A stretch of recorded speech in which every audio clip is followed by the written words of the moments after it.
औज़ुबिल्लाहिमिनश्शैतानिर्रजीम बिस्मिल्लाहिर्रहमानिर्रहीम। प्रोफेसर सईद अहमद आपकी खिदमत में हाजिर। अस्सलाम वालेकुम नाज़रीन, बहुत सारे आदमियों के इसरार के मुताबिक और बहुत सारे फ़ोन राब्ते भाई ये बताएं कि ये सूरज गिरन, चाँद गिरन, आसमान गिरन या ज़मीन गिरन ये क्या होते हैं, क्यों होते हैं, कैसे होते हैं। हम आपको सिर्फ आज चांद गिरन के बारे में बताते हैं। तो हम अपने पहले मज़हब से आपको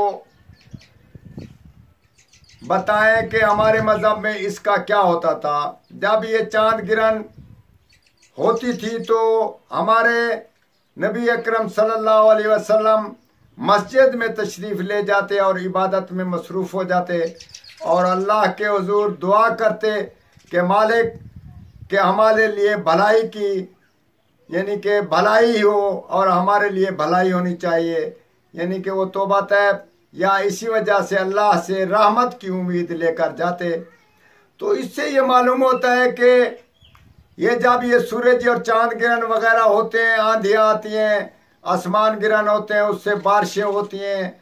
तो इसी हिसाब से हम आपको बता रहे हैं कि कोई चीज़ की आगाही हो रही है, कोई चीज़ नई पेश हो रही है, या इससे ये मुराद होता है कि इंसान पहले कुछ चीज़ें ऐसी हैं जिससे बीमारियां हैं या कुछ ऐसी भलाई होती हैं, तो इसी तरीके से उसका इलाज आ रहा है या उसमें बीमारी आ रही है।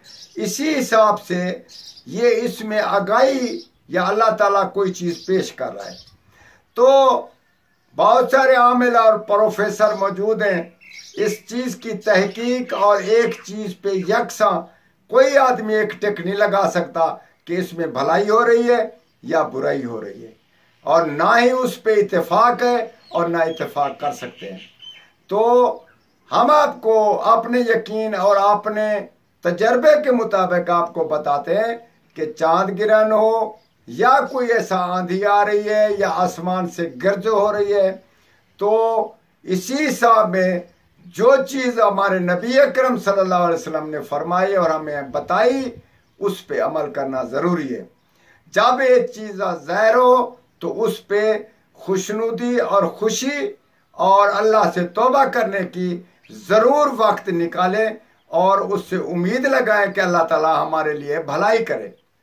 तो ये चीज़ वाकई ऐसे होती है, कुछ ऐसी ज़बान होती हैं या कुछ ऐसे वक्त होते हैं जिससे इंसान मुंह से ज़बान निकाले या लफ्ज़ निकाले तो इंशाल्लाह वो पूरे हो जाते हैं। ये वक्त भी ऐसे होते हैं, चांद गिरन, सूरज गिरन और वगैरह गिरन के, उसमें जो चीज़ अगर आमिल लोग पढ़ते हैं तो उस पर असर पैदा हो जाती है। अगर कोई छुरी काटता है, जैसे बच्चों का, हामला औरतों का, या इसी तरीके से बहुत सारे हमारे रिवाज के मुताबिक वो सच हो जाते हैं। ये हम आपको बता रहे हैं कि ये सच की गुंजाइश और ना सच की गुंजाइश इसमें नहीं है। इंशाअल्लाह ताला वो अगर करते हैं तो वो उसके बच्चे पे असर होता है, उसके औलाद पे असर होता है। क्यों होता है? ये सच है। तो इसीलिए हम आपको बताते हैं कि अगर ऐसा कोई शगुन, चांद गिरन, सूरज गिरन, आसमान गिरन, जमीन गिरन जब भी पैदा हो तो शगुन अपना मुंह से अच्छा निकालो और अच्छी सोच बनाओ और अच्छे काम की इस्लाह करो और अच्छे काम के लिए अल्लाह से दुआ करो, अपने आप को तौबा तैब करो। इसी हिसाब से बहुत सारे फायदे हैं। अगर उसमें बुराई करेंगे, किसी को बद्दुआ देंगे, अगर कबूलियत का वक्त है या कोई अमल सही हो रहा है तो किसी को बद्दुआ लग जाए, किसी का घर तबाह हो जाए, किसी की औलाद ना पैदा हो, तो इस चीज़ों से परहेज करें। हम आपको इसी चीज़ों के बारे में बताते हैं और बता चुके हैं। मरीजों का इलाज करें।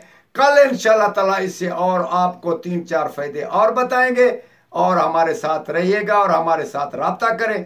इंशाल्लाह ताला इससे और फायदे बताएंगे। वस्सलाम।